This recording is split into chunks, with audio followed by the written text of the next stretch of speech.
നമ്മളിന്ന് നോക്കാൻ പോകുന്നത് എന്താണ് ക്രെഡിറ്റ് റിസ്ക് മോഡലിംഗ് എന്നാണ്. ക്രെഡിറ്റ് റിസ്ക് മോഡലിംഗ് എന്ന് പറയുന്നത് is a process of using mathematical and statistical method to estimate the likelihood that a borrower will fail to repay a loan or meet financial obligations. അതായത് credit risk model എന്ന് പറയുന്ന ഒരു പ്രോസസ്സാണ്. അതായത് നമ്മൾ മാത്തമാറ്റിക്കലിയോ അല്ലെങ്കിൽ സ്റ്റാറ്റിസ്റ്റിക്കലിയോ ഒരു മെത്തേഡാണ് ടു എസ്റ്റിമേറ്റ്. നമ്മൾ എന്തിനെ എസ്റ്റിമേറ്റ് ചെയ്യാൻ വേണ്ടിയിട്ട് ഒരു ബോറോവർ ഇപ്പോൾ ഒരു ലോൺ പേയ്മെന്റ് ചെയ്യാൻ ഡിഫോൾട്ട് ആയി അല്ലെങ്കിൽ ഫെയിലായി അല്ലെങ്കിൽ എന്തെങ്കിലും ഒരു ഫിനാൻഷ്യൽ ഒബ്ലിഗേഷൻസ് മീറ്റ് ചെയ്യാൻ പറ്റുന്നില്ല എന്നുണ്ടെങ്കിൽ അതിനെയൊക്കെ നമുക്ക് എസ്റ്റിമേറ്റ് ചെയ്യാനായിട്ടുള്ള ഒരു പ്രോസസ്സ് അല്ലെങ്കിൽ ഒരു മെത്തേഡിനെയാണ് നമ്മൾ ക്രെഡിറ്റ് റിസ്ക് മോഡലിംഗ് എന്ന് പറയുന്നത്. ഇനി ഈ ക്രെഡിറ്റ് റിസ്ക് മോഡലിംഗിൽ ഇനി അടുത്ത് നമുക്ക് അറിയേണ്ടത് എന്താണ് ഈ ക്രെഡിറ്റ് റിസ്ക് എന്നുള്ളതാണ്. ഈ ക്രെഡിറ്റ് റിസ്ക് എന്ന് പറയുന്നത് വേറൊന്നുമല്ല, അതൊരു പ്രോബബിലിറ്റി ആണ്. Is the probability that the borrower may fail to meet the obligations or it can be result it can result in financial losses for some financial losses for some financial institutions or affect some probabilities. അതായത് ഈ credit risk എന്ന് പറയുന്നത് ഒരു probability ആണ്. ഇപ്പൊ ഒരു borrower നമ്മൾ എന്തെങ്കിലും ഒരു ലോൺ എടുത്തിട്ട് അത് അടയ്ക്കാൻ പറ്റാതെ വരുന്ന ഒരു സാഹചര്യം അല്ലെങ്കിൽ അതിൽ എന്തെങ്കിലും ഒരു ഡിഫോൾട്ട് വരുത്തി കഴിഞ്ഞാൽ അത് ഫിനാൻഷ്യലി വളരെയധികം ലോസസ് വരുത്താനായിട്ട് കാരണമാകും. അപ്പോൾ ഇതെല്ലാം നമ്മൾ ഒരു പ്രോബിലിറ്റി പ്രോബിലിറ്റി എഫക്ട് ചെയ്യുന്നുണ്ട്. അപ്പൊ അതിനെയാണ് നമ്മൾ ക്രെഡിറ്റ് റിസ്ക് എന്ന് പറയുന്നത്. സിമ്പിൾ ആയിട്ട് പറഞ്ഞാൽ credit risk is the risk that a borrower will fail to repay a loan or meet their financial obligations as agreed. This can result in financial losses, and credit risk is a key concern for the banks and the financial institutions, etc. അതായത് ഇപ്പൊ credit risk എന്ന് പറയുന്നത് ഒരു borrower agri ചെയ്തിട്ടുണ്ട്, ഞാൻ ഇത്ര തവണകളായിട്ട് അടയ്ക്കാം എന്നുള്ളത്. പക്ഷെ അതിൽ എന്തെങ്കിലും ഒരു ഡിലേ വരുത്തി കഴിഞ്ഞു കഴിഞ്ഞാൽ നമുക്കതൊരു ഭയങ്കരപ്പെട്ട ഒരു ഫിനാൻഷ്യൽ ലോസിലോട്ട് കാരണമാവും. അപ്പൊ ആ ഒരു ലോസ് എന്ന് പറയുന്നത് അത് എഫക്ട് ചെയ്യുന്നത് ഫിനാൻഷ്യൽ ഇൻസ്റ്റിറ്റ്യൂഷൻസിനെയും ഇൻവെസ്റ്റേഴ്സിനെയൊക്കെ അത് വളരെയധികം എന്ത് ചെയ്യാൻ ചാൻസ് ഉണ്ട്, എഫക്ട് ചെയ്യാനായിട്ടുള്ള ചാൻസസ് ഉണ്ട്. അപ്പൊ അതിനു മുന്നേ നമ്മൾ എന്ത് ചെയ്യണം, മനസ്സിലാക്കണം ഇങ്ങനെ ഒരു റിസ്ക് ഫാക്ടർ ഉണ്ട് എന്നുള്ളത്, ഇങ്ങനെ ഒരു റിസ്ക് ഫാക്ടർ വരാൻ ചാൻസ് ഉണ്ട്. അപ്പൊ അതിനെ നമുക്ക് മുൻകൂറായിട്ട് നേരിടാൻ വേണ്ടി നമുക്കൊരു മോഡൽ നമുക്ക് എന്ത് ചെയ്യാൻ പറ്റും, ക്രിയേറ്റ് ചെയ്യാൻ പറ്റും. അപ്പൊ ആ മോഡലിലൂടെ നമുക്ക് മനസ്സിലാക്കാം ഇന്ന റിസ്കുകളുണ്ട്. അപ്പൊ ഈ റിസ്കുകൾ ഉള്ളത് കൊണ്ട് തന്നെ ഈ ബോറോവേഴ്സ് അല്ലെങ്കിൽ ഈ ഇൻവെസ്റ്റേഴ്സിന് നമുക്ക് ലോൺ കൊടുക്കണോ വേണ്ടയോ എന്നുള്ള കാര്യങ്ങളൊക്കെ നമുക്ക് ഫ്യൂച്ചറിലോട്ടുള്ള ഒരു കാര്യവും മനസ്സിലാക്കാനായിട്ട് പറ്റുന്നതാണ്. ഇപ്പോൾ ഒരു എക്സാമ്പിൾ പറയുവാണെങ്കിൽ നമ്മൾ ഈ ഒരു മോഡൽ ക്രിയേറ്റ് ചെയ്യാനായിട്ടുള്ള ഒരു എക്സാമ്പിൾ പറയാം അല്ലെങ്കിൽ ഒരു സിനാരിയോ പറയുവാണെന്നുണ്ടെങ്കിൽ ഒരു bank want to develop a model to predict whether a loan applicant will be default or not. ഇപ്പൊ ഒരു ബാങ്ക് ഒരു മോഡൽ ക്രിയേറ്റ് ചെയ്യുവാണ്, അതായത് പ്രെഡിക്റ്റ് ചെയ്യുക, ഫ്യൂച്ചറിലുള്ള ഒരു കാര്യം പ്രെഡിക്റ്റ് ചെയ്യുക. അതായത് ലോണ് ആപ്ലിക്കേഷൻസ് ഡിഫോൾട്ട് ആവോ ഇല്ലയോ എന്നുള്ള കാര്യങ്ങളെല്ലാം എന്ത് ചെയ്യുവാണ്, പ്രെഡിക്റ്റ് ചെയ്യുവാണെന്നുണ്ടെങ്കിൽ അങ്ങനെ ഒരു മോഡൽ ക്രിയേറ്റ് ചെയ്യാനായിട്ട് നമുക്ക് ഈ ക്രെഡിറ്റ് റിസ്ക് മോഡൽ യൂസ് ചെയ്യാം എന്നുള്ളതാണ്. അപ്പോൾ പലതരത്തിലുള്ള ഡിഫോൾട്ടുകൾ വരാം. അതായത് ഇപ്പൊ അടയ്ക്കാതിരിക്കാം, അല്ലെങ്കിൽ ഇപ്പൊ ഒരു എമൗണ്ട് നമ്മൾ റിലീസ് ചെയ്യുമ്പോഴത്തേക്കും നമ്മൾ ആ എമൗണ്ടിന് ഫുൾ എമൗണ്ട് ആയിട്ടാണ് നമ്മൾ കൊടുക്കുന്നത്. ഒരു ബാങ്ക് ലോൺ കൊടുക്കുമ്പോഴത്തേക്കും ഒരു ഫുൾ എമൗണ്ട് ആയിട്ടാണ് കൊടുക്കുന്നത്. പക്ഷെ അത് കിട്ടുന്നത് എപ്പോഴും ചങ്സുകളായിട്ടായിരിക്കും, മണി ചങ്സുകളൊക്കെ ആയിരിക്കും കിട്ടുന്നത്. അപ്പൊ അതിൽ എന്തെങ്കിലും ഒരു ഡിഫോൾട്ട് വരുവാണെന്നുണ്ടെങ്കിൽ അല്ലെങ്കിൽ അത് അടയ്ക്കാതിരിക്കുവാണെന്നുണ്ടെങ്കിൽ അത് ഫുൾ ഹ്യൂജ് എമൗണ്ട് ഓഫ് മണിയുടെ ലോസ് ആയിട്ട് അവിടെ കണക്കാക്കപ്പെടുന്നതാണ്. അപ്പൊ ഈ റിസ്കുകളൊക്കെ പരിഹരിക്കാൻ വേണ്ടിയിട്ട് നമ്മൾ ഉണ്ടാക്കിയെടുത്ത ഒരു മോഡലാണ് ഈ ക്രെഡിറ്റ് റിസ്ക് മോഡലിംഗ് എന്ന് പറയുന്നത്. അപ്പൊ ഈ ക്രെഡിറ്റ് റിസ്ക് മോഡലിംഗിൽ ഒരുപാട് അനലിറ്റിക്കൽ മോഡലുകൾ ഉണ്ട് ഈ ഒരു ക്രെഡിറ്റ് റിസ്ക് സെറ്റിംഗ് ചെയ്യാൻ വേണ്ടിയിട്ട്.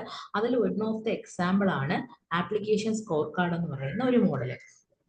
അപ്പോൾ ഈ ആപ്ലിക്കേഷൻ സ്കോർ കാർഡ് എന്ന് പറയുന്ന മോഡല് എന്താണ് ചെയ്യുന്നതെന്ന് വെച്ച് കഴിഞ്ഞാൽ, ആപ്ലിക്കേഷൻ സ്കോർ കാർഡ് എന്ന് പറയുന്ന മോഡല് യൂസ് ചെയ്യുമ്പോഴത്തേക്കും നമുക്ക് ഉള്ളൊരു അഡ്വാൻറ്റേജ് എന്ന് പറയുന്നത് ഈ മോഡലില് നമ്മൾ സ്കോർ വെച്ചിട്ടാണ് അതായത് ഈ ക്രെഡിറ്റ് റിസ്ക് മോഡലിംഗിൽ എല്ലാ മോഡലുകളിലും സ്കോർ വെച്ചിട്ടാണ് നമ്മൾ പ്രഡിക്റ്റ് ചെയ്യുന്നത്.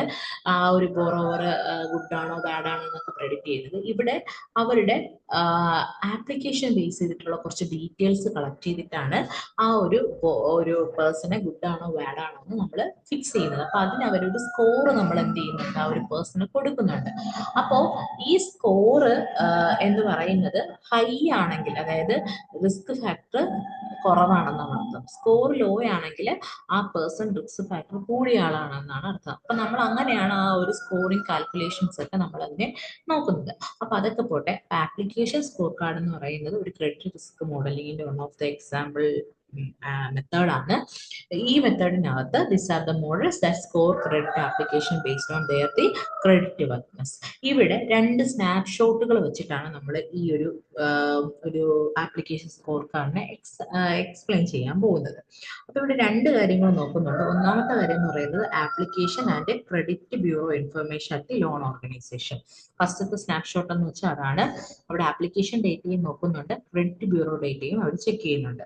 അതിനുശേഷം രണ്ടാമത്തെ സ്നാപ്ഷോട്ട് എന്ന് പറയുന്നത് default status information 12 or 8 months ahead. അതായത് 18 മാസത്തിന് ശേഷം അവരുടെ ഇൻഫർമേഷൻ വെച്ചിട്ട് നമ്മൾ എന്ത് ചെയ്യുന്നുണ്ട്, ഈ ഒരു ഡീറ്റെയിൽസ് വെച്ചിട്ട് നമ്മൾ 18 മാസത്തിന് ശേഷമാണ് സെക്കൻഡ് സ്നാപ്ഷോട്ടിൽ വെച്ചിട്ട് നമ്മൾ അവർ ഗുഡ് ആണോ ബാഡ് ആണോ എന്ന് നിർണ്ണയിക്കുന്നത്. അപ്പോൾ നമ്മളിവിടെ 0 to 8 months അല്ലെങ്കിൽ 0 to 12 months നമ്മൾ പാസ്റ്റ് ഡേറ്റ, അതായത് നമ്മളിവിടെ കളക്ട് ചെയ്തെടുക്കുന്ന സ്നാപ്ഷോട്ട് 1ൽ ഇരിക്കുന്ന ഡേറ്റ വെച്ചിട്ട് നമ്മൾ അനലൈസ് ചെയ്യുകയാണ്. അതിന്റെ റിസൾട്ട് സ്നാപ്ഷോട്ട് 2ൽ നമുക്ക് എന്ത് ചെയ്യാൻ പറ്റും, അറിയാനായിട്ട് പറ്റും. ഇപ്പൊ ഇവിടെ രണ്ട് ഡേറ്റാസ് എടുക്കുന്നുണ്ട്, ആപ്ലിക്കേഷൻ ഡേറ്റയും എടുക്കുന്നുണ്ട്, ക്രെഡിറ്റ് ബ്യൂറോ ഡേറ്റയും എടുക്കുന്നുണ്ട്.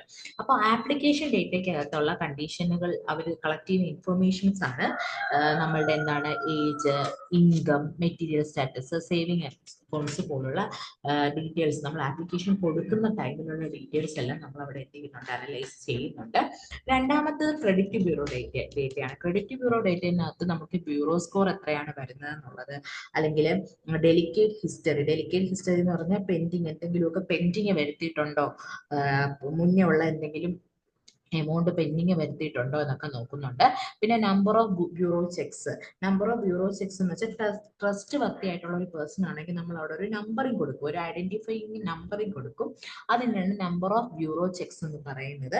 പിന്നെ നമ്പർ ഓഫ് ഔട്ട്സ്റ്റാൻഡിങ് ക്രെഡിറ്റ്സ്, എന്തെങ്കിലും ഔട്ട്സ്റ്റാൻഡിങ് ക്രെഡിറ്റ്സ് ഉണ്ടെങ്കിൽ അതിന്റെ നമ്പർ ഓഫ് കൗണ്ട് നമ്മൾ നോക്കുന്നുണ്ട്. അങ്ങനെ ആപ്ലിക്കേഷൻ ഡേറ്റയും ക്രെഡിറ്റ് ബ്യൂറോ ഡേറ്റയും നമ്മൾ ഇൻഫർമേഷൻ കളക്ട് ചെയ്തതിനു ശേഷം 0 to 8 months അല്ലെങ്കിൽ 0 to 8 months നമ്മൾ അതിനെ ചെക്ക് ചെയ്യും. ചെക്ക് ചെയ്തിട്ട് സ്നാപ്ഷോട്ട് T8 ആകുമ്പോഴത്തേക്കും നമ്മൾ ബയറിനെ നമ്മൾ ഐഡന്റിഫൈ ചെയ്യും, ഗുഡ് ആണോ ബാഡ് ആണോ എന്ന് നമ്മൾ എന്ത് ചെയ്യുന്നുണ്ട്, ഐഡന്റിഫൈ ചെയ്യുന്നുണ്ട്. ഇനി ഇവിടെ സ്കോർ വെച്ചിട്ടാണ് നമ്മൾ കണ്ടുപിടിക്കുന്നതെന്ന് പറഞ്ഞില്ലേ, അയാള് ഗുഡ് ആണോ ബാഡ് ആണോ എന്ന് സ്കോർ വെച്ചിട്ടാണ് നമ്മൾ കണ്ടുപിടിക്കുന്നത്. സ്കോർ എന്ന് പറയുന്നത് ഒരു വാല്യൂ ആണ്.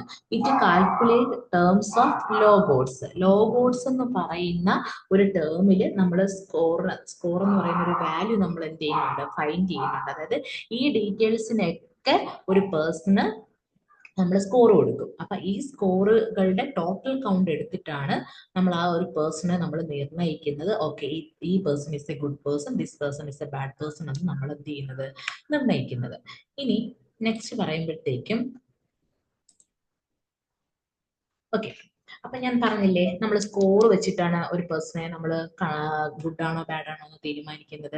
അപ്പൊ ഒരു പേഴ്സണെ ഗുഡ് ആണോ ബാഡ് ആണോ എന്ന് തീരുമാനിക്കുന്നത് സ്കോർ യൂസ് ചെയ്തിട്ടാണെന്ന് പറഞ്ഞത് കൊണ്ട് തന്നെ നമുക്ക് ഈ ഒരു എക്സാമ്പിൾ വെച്ചിട്ട് നമുക്ക് ഇതിനെ അനലൈസ് ചെയ്യാമെന്നാണ് ഞാൻ വിചാരിക്കുന്നത്.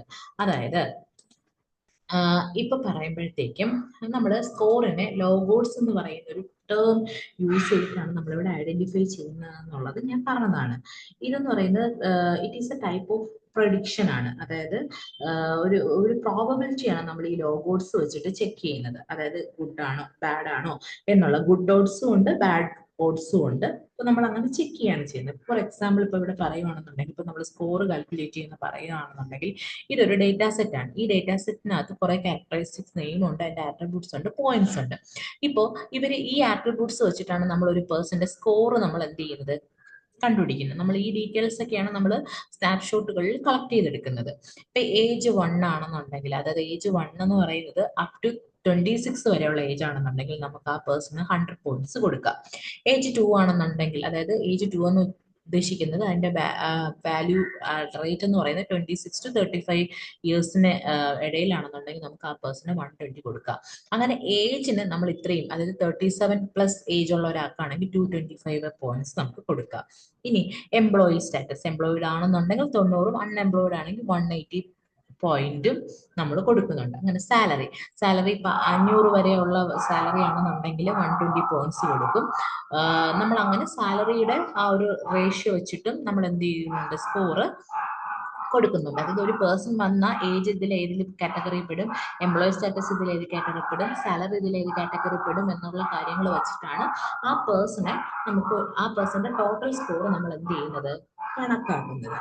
അപ്പോൾ ഇത് കണക്കാക്കാൻ വേണ്ടി 3 കാര്യങ്ങളാണ് നമ്മൾ, 3 ആട്രിബ്യൂട്ട്സ് ആണ് ഇവിടെ നോക്കുന്നത്. ഇവിടെ നോക്കുന്നത് പോലെ എന്താണ്, ഏജ്, എംപ്ലോയ്മെന്റ്, സാലറി പോലുള്ള 3 ആട്രിബ്യൂട്ട്സ് ആണ് നോക്കുന്നത്.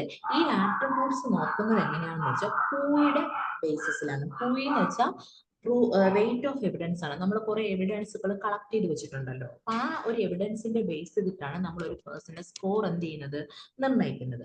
സ്കോർ കൂടിയ ആളെ നമ്മൾ എന്ത് ചെയ്യും, ഭയങ്കര ഹൈ റിസ്ക് ഉള്ള പേഴ്സൺ ആണ്, സോറി, സ്കോർ കൂടിയ ആളെ ലോ റിസ്ക് ഉള്ള പേഴ്സൺ എന്നും, സ്കോർ കുറഞ്ഞ ആളെ ഹൈ റിസ്ക് ഉള്ള പേഴ്സൺ ആയിട്ടുമാണ് നമ്മൾ എന്ത് ചെയ്യുന്നത്, കൺസിഡർ ചെയ്യുന്നത്.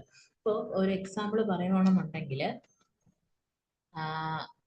ഇപ്പോ ആദ്യം നമുക്ക് ലോഗോഡ്സിനെ പറ്റി പറഞ്ഞിട്ട് നമ്മൾ എക്സാമ്പിൾ പറയാമെന്നാണ് ഞാൻ വിചാരിക്കുന്നത്.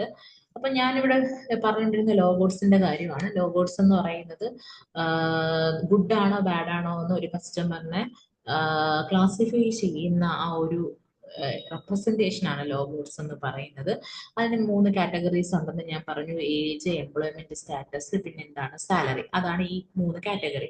ഈ 3 കാറ്റഗറിയിൽ ആട്രിബ്യൂട്ട്സ് ഉണ്ട്. ആട്രിബ്യൂട്ട്സിനനുസരിച്ച് ഓരോരോ പോയിന്റ്സ് വാല്യൂ ഉണ്ട്. ഈ ഓരോ ആട്രിബ്യൂട്ട്സിൽ വരുന്ന ആൾക്കാർക്കും ഈ 3 കാറ്റഗറി നോക്കിയിട്ട് അവർക്ക് പോയിന്റ്സ് വാല്യൂസ് എടുത്തിട്ട് അതിന്റെ സമ്മേഷൻ എടുക്കുകയാണ് ചെയ്യുന്നത്. ഇനി ഇപ്പൊ ഈ 3 ആട്രിബ്യൂട്ട്സുകളൊക്കെ ഉണ്ട്, അല്ലെങ്കിൽ 3 ഫാക്ടേഴ്സ് ഉണ്ട്. ഇനി ഈ മാത്തമാറ്റിക്കലി നമ്മൾ ഒരു ലോഗോഡ്സിന്റെ റെപ്രസെന്റേഷൻ എന്ന് പറയുന്നത് log of probability of good, probability of bad. ഇവിടെ രണ്ടും ചെക്ക് ചെയ്യുന്നുണ്ട് അറ്റ് എ ടൈം. ഗുഡ് ആകാനുള്ള പ്രോബബിലിറ്റിയുടെ ലോഗും കണ്ടുപിടിക്കുന്നുണ്ട്, ബാഡ് ആകാനുള്ള പ്രോബബിലിറ്റിയുടെ ലോഗും എന്ത് ചെയ്യുന്നുണ്ട്, കണ്ടുപിടിക്കുന്നുണ്ട്. ഗുഡ് ആണെങ്കിൽ അവരെ ഗുഡായിട്ടും, ബാഡ് ആണെങ്കിൽ നമ്മൾ എന്തായിട്ട് നോക്കുന്നുണ്ട്, ബാഡ് ആയിട്ടുള്ള പ്രോബബിലിറ്റി നമ്മളിവിടെ എന്ത് ചെയ്യുന്നുണ്ട്, കൗണ്ട് ചെയ്യുന്നുണ്ട് എന്നുള്ളതാണ്. ഓക്കെ, ഇതില് നോക്കുമ്പോഴത്തേക്കും ഇനി ക്രെഡിറ്റ് സ്കോർ കാൽക്കുലേഷൻ എങ്ങനെയാണെന്ന് നോക്കാം. ഞാൻ നേരത്തെ പറഞ്ഞു നമ്മൾ കുറെ സ്കോർസ് വെച്ചിട്ടുണ്ട്, ആ സ്കോറിന്റെ എല്ലാം കൂടെ ടോട്ടൽ സമ്മേഷൻ എടുക്കും എന്ന് നമ്മൾ പറഞ്ഞു. ഇപ്പൊ ഇവിടെ നമുക്ക് കുറച്ച് എന്താണ്, ലോഗോഡ്സ് കിട്ടും. ഗുഡ് ആകാനുള്ള ലോഗോഡ്സും കിട്ടും, ബാഡ് ആകാനുള്ള ലോഗോഡ്സും കിട്ടും. അപ്പൊ നമുക്ക് എന്താണോ ലോഗോഡ്സ് കിട്ടിയത് ആ ലോഗോഡ്സിന്, ഇപ്പൊ ഗുഡ് ആകാം ബാഡ് ആകാം, അപ്പൊ അതിനെ നമ്മൾ ക്രെഡിറ്റ് സ്കോറിലോട്ട് മാറ്റുന്നതെന്ന് പറയുന്നത് ലീനിയർ ട്രാൻസ്ഫോർമേഷൻ അപ്ലൈ ചെയ്തിട്ടാണ്. അപ്പൊ ഈ ലീനിയർ ട്രാൻസ്ഫോർമേഷൻ അപ്ലൈ ചെയ്തിട്ടുള്ള ഈ ഇക്വേഷൻ ആണ് ഈ തന്നിരിക്കുന്നത്. Credit score is equal to offset plus factor into log odds ആണ്. ഇപ്പൊ ലോഗോഡ്സ് എന്താണെന്ന് നിങ്ങൾക്ക് അറിയാം. ഇപ്പൊ ഇനി അറിയേണ്ടത് ഓഫ്സെറ്റും ഫാക്ടേഴ്സും എന്താണെന്നാണ്. ഓഫ്സെറ്റ് എന്ന് വെച്ച് കഴിഞ്ഞാൽ അഡ്ജസൻറ്റ് സ്കോർ റേഞ്ചസ്, അതായത് മിനിമം സ്കോറിനെ സെറ്റ് ചെയ്യുന്നതിനെയാണ് നമ്മൾ ഓഫ്സെറ്റ് എന്ന് പറയുന്നത്. ഫാക്ടർ എന്ന് പറയുന്നത് scale the log odds to fit within a standardized credit score റേഞ്ചിലോട്ട് മാറ്റുന്നതിനാണ് നമ്മൾ ഫാക്ടർ എന്ന് പറയുന്നത്. ഇനി ഞാൻ നേരത്തെ പറഞ്ഞില്ലേ, a high credit score indicate lower credit risk ഉണ്ടെന്നാണ് എൻ്റെ അർത്ഥം. അതായത് ഏറ്റവും കൂടുതൽ സ്കോറുള്ള ആൾക്കാർക്ക് എന്തായിരിക്കും, റിസ്ക്, ക്രെഡിറ്റിന്റെ റിസ്ക് ഏറ്റവും കുറവായിരിക്കും. നമ്മളിവിടെ ക്രെഡിറ്റ് സ്കോർ കണ്ടുപിടിക്കുമ്പോഴത്തേക്കും ഏറ്റവും കൂടുതൽ സ്കോർ ആണുള്ളതെന്നുണ്ടെങ്കിൽ ആ ആൾക്കാർക്കൊക്കെ എന്തായിരിക്കും, ലോവർ ക്രെഡിറ്റ് റിസ്ക് ആയിരിക്കും ഉണ്ടായിരിക്കുന്നത്. ഇനി നമ്മൾ ലോഗോഡ്സ് ഒക്കെ കണ്ടുപിടിച്ചിട്ടാണ് നമ്മൾ പ്രോബബിലിറ്റി വെച്ചിട്ട് നമ്മൾ ക്രെഡിറ്റ് സ്കോർ കണ്ടുപിടിക്കുന്നത് എന്നുള്ളത് പറഞ്ഞതാണ്. ഇനി ഈ ലോഗോഡ്സിന്റെ നമുക്കൊരു ഡെഫിനേഷൻ ആയിട്ട് പറയുവാണെന്നുണ്ടെങ്കിൽ, log odds is a mathematical transformation used in credit risk modeling, especially in logical regression and score card model. It convert probability value into log scale, making it easy interpret relationship between variable and credit score. ഇതിൽ probability വെച്ചിട്ടാണ് നമ്മൾ log odds കണ്ടുപിടിക്കുന്നത്. ഇപ്പൊ log of p by 1 minus p എന്നാണ് ആ ലോഗോഡ്സിന്റെ equation. ഇതിന്റെ പ്രോബ്ലമായിട്ട് ചോദിക്കുന്നത് വളരെ റെയർ ആണ്. അപ്പൊ കോൺസെപ്റ്റ് മാത്രം അറിഞ്ഞിരുന്നാൽ തൽക്കാലം മതിയാകും. ഇവിടെ പി എന്ന് പറയുന്നത് പ്രോബബിലിറ്റി ഓഫ് എൻ ഇവന്റ് ഒക്കറിങ്ങും 1 മൈനസ് പി എന്ന് പറയുന്നത് probability of a event not ഒക്കറിങ്ങും എന്നുള്ള കണ്ടീഷനാണ്.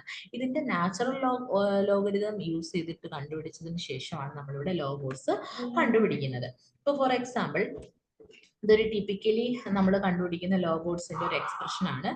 Log of P of good ആകാനുള്ള കണ്ടീഷനും പി ഓഫ് ബാഡ് ആകാനുള്ള കണ്ടീഷനും ഉണ്ട്. ഇവിടെ നമ്മൾ രണ്ട് കണ്ടീഷൻസും നോക്കുന്നുണ്ട്.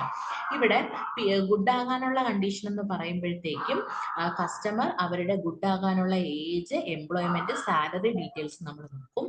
ബാഡ് ആണെങ്കിൽ അതുപോലെ ഏജ്, എംപ്ലോയ്മെന്റ്, സാലറി ഡീറ്റെയിൽസ് നമ്മൾ നോക്കും. എന്നിട്ട് ഇതിനെ ഈ ഒരു ഇക്വേഷൻ ഫോർമാറ്റിലോട്ട് നമ്മൾ എന്ത് ചെയ്യുന്നുണ്ട്, ചേഞ്ച് ചെയ്യുന്നുണ്ട്. ഹൂ എന്ന് പറയുന്ന ഒരു ടേമിലാണ് ചേഞ്ച് ചെയ്യുന്നത്. ഹൂ എന്ന് പറയുന്നത് നമ്മൾ ഇവിടുത്തെ വെയിറ്റ് ഓഫ് എവിഡൻസിനെയാണ് നമ്മൾ ഹൂ എന്ന് പറയുന്ന ആ ഒരു വേർഡ് കൊണ്ട് നമ്മൾ എന്ത് ചെയ്യുന്നത്, ഡിനോട്ട് ചെയ്യുന്നത്. ഇപ്പോ നമ്മളിതാ ഈ കാണുന്ന ഇക്വേഷൻ തന്നെയാണ്, നമ്മൾ ആ ലീനിയർ എക്സ്പ്രഷനിലോട്ട് മാറ്റുന്ന ഇക്വേഷൻ തന്നെയാണ് അവിടെ തന്നിരിക്കുന്നത്. ഈ ഒരു ഇക്വേഷൻ എന്ന് പറയുന്നത് ഫസ്റ്റ് നമ്മൾ ലോഗോഡ്സ് കണ്ടുപിടിച്ചിട്ട് നമ്മൾ ഇപ്പോൾ കണ്ട നമ്മളുടെ ആ ലോഗോഡ്സിന്റെ ടേംസിനെ നമ്മൾ ഈ ഒരു ഇക്വേഷനിലോട്ട് മാറ്റുന്നുണ്ട്. ഇനി ഈ ഇക്വേഷനകത്തുള്ള ഓരോന്നും എന്താണെന്ന് നമുക്ക് നോക്കാം. ഈ ഇക്വേഷനകത്തുള്ള ഓരോന്നും എന്ന് പറയുന്നത് beta zero plus beta 1 star whose age, beta 2 whose employee, beta 3 whose salary എന്നുള്ളതാണ്. ഈ ബീറ്റ സീറോ എന്ന് പറയുന്നത് ബേസ് ലൈൻ റിസ്കിനെയാണ് ഡിനോട്ട് ചെയ്യുന്നത്. B1, B2, B3 എന്ന് പറയുന്നത് കോഎഫിഷ്യൻസ് ആണ്, അതായത് വേരിയബിൾ ഇമ്പാക്റ്റിന്റെ കോഎഫിഷ്യൻസ് ആണ്. ഹൂ എന്ന് പറയുന്നത് നമ്മുടെ വെയിറ്റ് ഓഫ് എവിഡൻസ് ആണ്. അത് നമ്മളുടെ മീനിങ് ഫുൾ വാല്യൂയിലോട്ട് പ്രെഡിക്റ്റ് ചെയ്യാൻ വേണ്ടി, അതായത് കാറ്റഗറിക്കൽ അല്ലെങ്കിൽ ന്യൂമറിക് പ്രഡിക്റ്റേഴ്സിനെ നമ്മൾ മീനിങ് ഫുൾ വാല്യൂയിലോട്ട് കൺവേർട്ട് ചെയ്യാൻ വേണ്ടിയിട്ടുള്ള ഒരു വെയിറ്റ് ഓഫ് എവിഡൻസ് ആണ് ഹൂ എന്ന് പറയുന്നത്. ഇത് യൂസ് ചെയ്തിട്ട് നമ്മൾ എന്ത് കണ്ടുപിടിക്കുന്നുണ്ട്, ലോഗോഡ്സ് നമ്മൾ കണ്ടുപിടിക്കുന്നുണ്ട്.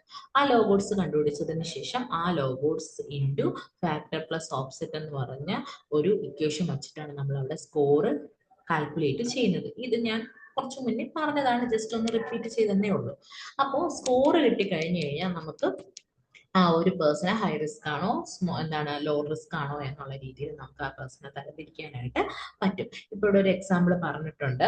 അസ്യൂം സ്കോർ എന്ന് പറയുന്നത് 600 ആണ്, അതിലെ ഓഡ്സ് ഓഫ് 50:1 സ്കോർ എന്ന് പറയുന്നത് 620 ആണ്, അതിന്റെ ഓഡ്സ് 100:1 ആണെന്നുണ്ടെങ്കിൽ ഇവിടെ നമ്മൾ ഓപ്സിറ്റും ഫാക്ടേഴ്സും എങ്ങനെ കണ്ടുപിടിക്കും എന്നുള്ളതാണ് പറയുന്നത്. അപ്പോൾ ഓപ്സിറ്റ് ഫാക്ടേഴ്സ് കണ്ടുപിടിക്കാൻ വേണ്ടിയിട്ട് നമ്മൾ ചെയ്യാൻ പോകുന്നത് സെക്കൻഡ് ഇക്വേഷനെ ഈ ഒരു സെക്കൻഡ് ഇക്വേഷനെ നമ്മളുടെ ഈ ഒരു സെക്കൻഡ് ഇക്വേഷനെ ഈ ഒരു ഫസ്റ്റ് ഇക്വേഷൻ വെച്ച് എന്ത് ചെയ്യും, നമ്മൾ മൈനസ് ചെയ്യുവാണ് ചെയ്യുന്നത്.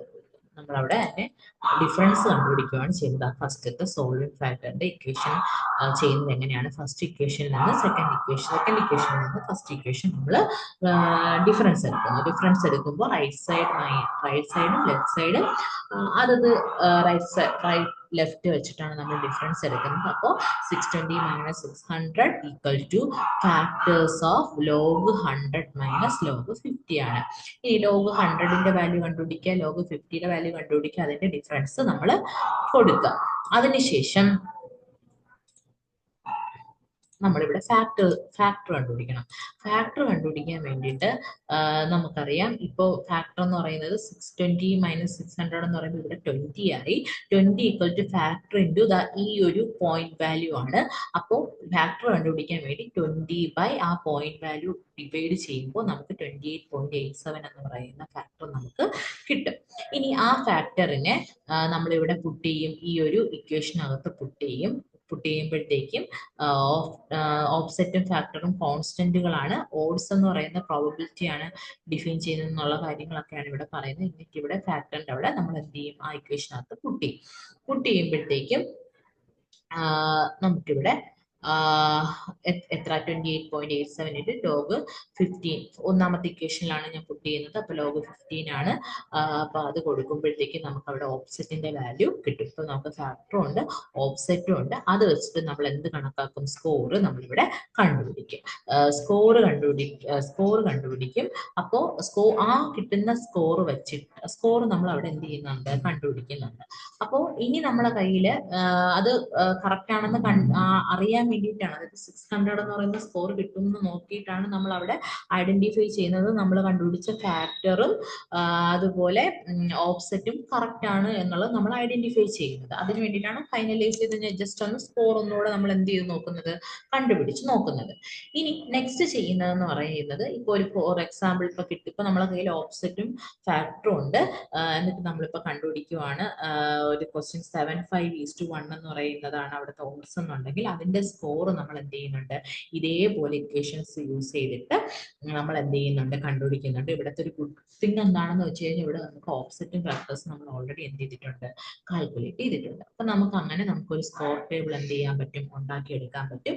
ഈ സ്കോർ ടേബിൾ ഓഡ്സിന്റെ എണ്ണം വെച്ചിട്ട് നമ്മളൊരു സ്കോർ ടേബിൾ ഉണ്ടാക്കിയെടുക്കാൻ പറ്റും. എന്നിട്ട് ഹൈ ഓഡ്സ് ആണെന്നുണ്ടെങ്കിൽ എപ്പോഴും എന്തായിരിക്കും, ഹൈ സ്കോർ ആയിരിക്കും. ഹൈ സ്കോർ ആണെന്നുണ്ടെങ്കിൽ ക്രെഡിറ്റ് റിസ്ക് വളരെ കുറവായിരിക്കും എന്നാണ് മീൻ ചെയ്യുന്നത്. ഈ കാര്യങ്ങളാണ് ഇവിടെ ഈ ഒരു PPT-യിൽ പറഞ്ഞിരിക്കുന്നത്. ഇനി അടുത്ത് നമ്മൾ നോക്കാൻ പോകുന്നത് ബിഹേവിയറൽ സ്കോർ കാർഡ് എന്താണെന്നാണ്. ബിഹേവിയറൽ സ്കോർ കാർഡ്സ് എന്ന് പറയുന്നതും ഒരു അനലിറ്റിക്കൽ മോഡൽ തന്നെയാണ്. This are the analytical model that are used to score the default behaviour of an existing portfolio customer എന്നാണ്. പോർട്ട്ഫോളിയോ വെച്ചിട്ടാണ് നമ്മളിവിടെ ഒരു കസ്റ്റമറിന്റെ പോർട്ട്ഫോളിയോ വെച്ചിട്ടാണ് നമ്മളിവിടെ ബിഹേവിയറൽ സ്കോർ കാർഡ് എന്ത് ചെയ്യുന്നത്, കണ്ടുപിടിക്കുന്നത്. ഈ ബിഹേവിയറൽ സ്കോർ കാർഡിന്റെ ഒരു പ്രത്യേകത എന്ന് പറയുന്നത് taking existing portfolio of customer and predict the future ആണ്. അതായത് ഇവിടെ ഡിഫോൾട്ട് ആയിട്ട് ഇവിടുത്തെ ബിഹേവിയർ ആണ് എടുക്കുന്നത്. ബിഹേവിയർ എടുത്തതിന് ശേഷം ഇവിടെയും 12 to 18 ഒബ്സർവേഷൻസ് പോയിന്റ്സ് ഉണ്ട്. ആ ഒബ്സർവേഷൻ പോയിന്റ്സ് നമ്മൾ ഒബ്സർവ് ചെയ്തതിന് ശേഷം ഒരു പേഴ്സൺ ഗുഡ് ആണോ ബാഡ് ആണോ എന്നുള്ളത് നമ്മൾ എന്ത് ചെയ്യുന്നതാണ്, പ്രെഡിക്റ്റ് ചെയ്യുന്നതാണ്. ഓക്കെ, ഇവിടെ ബിഹേവിയർ ആണ് നമ്മളിവിടെ കൂടുതലായിട്ട് എന്നല്ല, ബിഹേവിയർ ആണ് നമ്മളിവിടെ ഫാക്ടറായിട്ട്, കാൽക്കുലേറ്റിംഗ് ഫാക്ടറായിട്ട് നമ്മൾ എന്ത് ചെയ്യുന്നത്, യൂസ് ചെയ്യുന്നത്. ഇപ്പൊ നമുക്കൊരു ഡെഫിനിഷൻ ആയിട്ട് പറയുവാണെങ്കിൽ, behavioural score card is a tool used by a financial institution to access the credit worthiness of the existing customer. It evaluate their past behaviour and repayment pattern to predict the likelihood future default എന്നുള്ളതാണ്. ഇപ്പൊ ഇവിടെയും നമ്മൾ കുറെ കാര്യങ്ങൾ, കണ്ടീഷൻസുകൾ എടുത്തിട്ടാണ്, historical datas എടുത്തിട്ടാണ് ആ person good ആണോ ബാഡ് ആണോ നമ്മൾ എന്ത് ചെയ്യുന്നത്, ചൂസ് ചെയ്യുന്നത്. ഇവിടെ ബിഹേവിയറൽ ക്യാരക്ടറിസ്റ്റിക്സ് ആയിട്ടുള്ള അക്കൗണ്ട് ബാലൻസ് അല്ലെങ്കിൽ ബ്യൂറോ സ്കോർ, ഡീലിക്വൻസി ഹിസ്റ്ററി നോക്കുന്നുണ്ട്, ക്രെഡിറ്റ് ലിമിറ്റ് ഇൻക്രീസ് ആണോ ഡിക്രീസ് ആണോ നോക്കുന്നുണ്ട്, അഡ്രസ് ചേഞ്ചസ് ഒക്കെ നമുക്ക് ഈ ഒരു ബിഹേവിയറിന് വേണ്ടിയിട്ട് നമുക്ക് യൂസ് ചെയ്യാനായിട്ട് പറ്റുന്നതാണ്. അപ്പൊ ഇതൊക്കെയാണ് ഇവിടുത്തെ മെഷറിംഗ് ഫാക്ടേഴ്സ് ആയിട്ട് കൂടുതലും യൂസ് ചെയ്യുന്നത്. ഓക്കെ, ഇനി നെക്സ്റ്റ് ഇപ്പൊ ബിഹേവിയറൽ ആണെന്നുണ്ടെങ്കിലും ആപ്ലിക്കേഷൻസ് സ്കോർ കാർഡ് ആണെന്നുണ്ടെങ്കിലും they are used to calculate the probability of default. നമ്മൾ എന്താണ് പ്രോബബിലിറ്റി ഓഫ് ഡിഫോൾട്ട് എന്ന് ഈ വീഡിയോയുടെ ഫ്രണ്ടിൽ ഞാൻ പറഞ്ഞായിരുന്നു. Probability of default for the portfolio of the customer ആണ് നമ്മൾ എന്ത് ചെയ്യുന്നത്, കാൽക്കുലേറ്റ് ചെയ്യുന്നത്. This is done by the first segmenting the score into risk rating and then calculating the historical observation and for each for a default rate for each rating, which is then used to project the probability of default for the upcoming year. അങ്ങനെയാണ് നമ്മൾ നോക്കുന്നത്. 12 മാസം അല്ലെങ്കിൽ 18 മാസം വരെ നമ്മൾ അത് check ചെയ്തതിന് ശേഷം, ഡേറ്റ ഒബ്സർവ് ചെയ്തതിന് ശേഷം പിന്നീട് അടുത്ത വർഷത്തേക്കുള്ള എന്താണ് അപ്കമിങ് ഇയറിന് വേണ്ടിയിട്ടുള്ള ഒരു റിസൾട്ട് അല്ലെങ്കിൽ ആ ഒരു മോഡൽ നമ്മൾ പ്രൊഡ്യൂസ് ചെയ്യുകയാണ് ചെയ്യുന്നത് ഈ ക്രെഡിറ്റ് റിസ്ക് മാനേജ്മെന്റിനകത്ത് അല്ലെങ്കിൽ ക്രെഡിറ്റ് റിസ്ക് മോഡലിങ്ങിനകത്ത് ചെയ്യുന്നത്. ഓക്കെ, നോക്കാൻ പോകുന്നത് 3 ലെവൽ ക്രെഡിറ്റ് റിസ്ക് മോഡലാണ്. 3 ലെവൽ ക്രെഡിറ്റ് റിസ്ക് മോഡലിനകത്ത് പറയുന്നത് ഇവിടെ നമ്മൾ ക്രെഡിറ്റ് റിസ്ക് മോഡലിങ്ങിന് വേണ്ടിയിട്ട് കാൽക്കുലേറ്റ് ചെയ്യാൻ വേണ്ടി അതർ മെഷേഴ്സും ഉണ്ട്. അങ്ങനെയുള്ള 2 മെഷേഴ്സ് ആണ് ലോസ് ഗിവൺ ഡിഫോൾട്ടും എക്സ്പോഷർ അറ്റ് ഡിഫോൾട്ടും എന്ന് പറയുന്നത്. ഈ ലോസ് ഗിവൺ ഡിഫോൾട്ട് എന്താണെന്ന് ഞാൻ മുന്നേ പറഞ്ഞായിരുന്നു.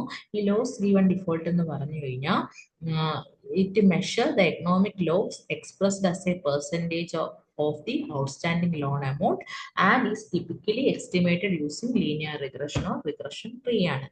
അതായത് ലോസ് ഗീവൺ ഡിഫോൾട്ട് എന്ന് പറയുന്നത് ഒരു എക്കണോമിക് ലോസിനെയാണ് നമ്മൾ എന്ത് ചെയ്യുന്നത് മെഷർ ചെയ്യുന്നത്.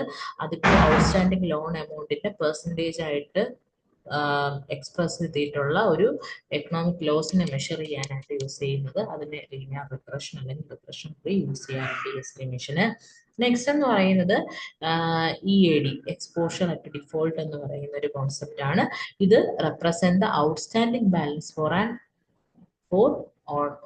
Four on balance sheet items. അതായത് നമ്മളെ ഔട്ട്സ്റ്റാൻഡിങ് ബാലൻസ്, അതായത് on balance and off balance ഷീറ്റിനകത്തുള്ള ഔട്ട്സ്റ്റാൻഡിങ് ബാലൻസ് മെഷർ ചെയ്യാൻ വേണ്ടിയിട്ടാണ് നമ്മൾ എക്സ്പോഷർ അറ്റ് ഡിഫോൾട്ട് എന്ന് പറയുന്ന ഒരു മെഷർ നമ്മളിവിടെ യൂസ് ചെയ്യുന്നത്. ഇതിന്റെ ബേസിസിൽ നമ്മളിവിടെ ഒരു 3 ലെവൽസ് വെച്ചിട്ട് നമ്മൾ ഈ ഒരു ക്രെഡിറ്റ് റിസ്ക് മോഡലിനെ 3 ലെവലായിട്ട് മാറ്റുന്നുണ്ട്. ഫസ്റ്റത്തതെന്ന് പറയുന്നത് ലെവൽ 0 ആണ്. ലെവൽ 0ക്കകത്ത് നമ്മൾ ചെയ്യുന്നത് ഇന്റേണൽ ഡേറ്റ എക്സ്റ്റേണൽ ഡേറ്റ ഒക്കെ നമ്മൾ കളക്ട് ചെയ്തതിന് ശേഷം ഒരു എക്സ്പെർട്ട് ജഡ്ജ്മെന്റിലോട്ട് നമ്മൾ അപ്ലൈ ചെയ്യും. ഇതെന്ന് പറയുന്നത് serves a foundation for the risk analysis ആയിട്ടാണ് നമ്മൾ പറയുന്നത്.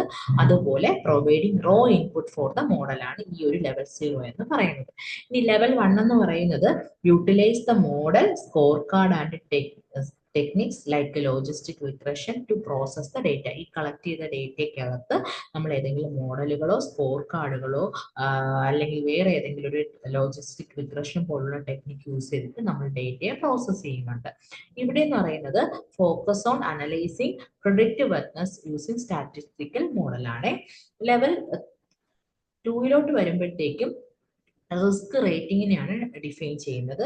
അതുപോലെ calibrate the probability of default നമ്മളിവിടെ ചെയ്യുന്നുണ്ട്. ഇവിടെ എന്ന് പറയുന്നത് ensure the result from level 1 are translated into actionable credit risk മെട്രിക്സിലോട്ട് മാറ്റുന്നത് ഈ ലെവൽ 2ലാണ്. അപ്പൊ ഈ ഒരു കോൺസെപ്റ്റിനെയാണ് നമ്മൾ 3 ലെവൽ ക്രെഡിറ്റ് റിസ്ക് മോഡലിംഗ് എന്ന് നമ്മൾ എന്ത് ചെയ്യുന്നത് പറയുന്നത്. ഓക്കെ, അപ്പൊ ഇതാണ് ഒരു ക്രെഡിറ്റ് റിസ്ക് മോഡലിന്റെ ഒരു ടോപ്പിക്കിന്റെ ഒരു സംഗ്രഹം എന്ന് നമുക്ക് വേണമെങ്കിൽ പറയാം. ഈ ക്രെഡിറ്റ് റിസ്ക് മോഡലിംഗ് എന്ന് പറഞ്ഞാൽ വേറൊന്നും അല്ലടാ, കുറച്ച് ഡേറ്റ സെറ്റ് കളക്ട് ചെയ്യുക. ആ ഡേറ്റ സെറ്റ് നമ്മളൊരു 8 months ഒബ്സർവ് ചെയ്യുക. ഒബ്സർവ് ചെയ്തതിന് ശേഷം ആ ഒരു ഡേറ്റ സെറ്റ് വെച്ചിട്ട് നമ്മളൊരു സ്കോർ ജനറേറ്റ് ചെയ്യുക. സ്കോർ കൂടുതലാണെന്നുണ്ടെങ്കിൽ ക്രെഡിറ്റ് റിസ്ക് എന്തായിരിക്കും, കുറവായിരിക്കും. അങ്ങനെ നമ്മളൊരു മോഡല് വച്ചിട്ട് ക്രിയേറ്റ് ചെയ്തതിനു ശേഷം നമ്മൾ ഫ്യൂച്ചറിലോട്ടുള്ള ഒരു പേഴ്സൺ ഗുഡ് ആണോ ബാഡ് ആണോ എന്നുള്ളത് നമുക്ക് എന്ത് ചെയ്യാൻ പറ്റും, പ്രെഡിക്റ്റ് ചെയ്യാനായിട്ട് പറ്റും. ഇതിനാണ് നമ്മൾ ക്രെഡിറ്റ് റിസ്ക് മോഡൽ എന്ന് പറയുന്നത്. Okay, thank you.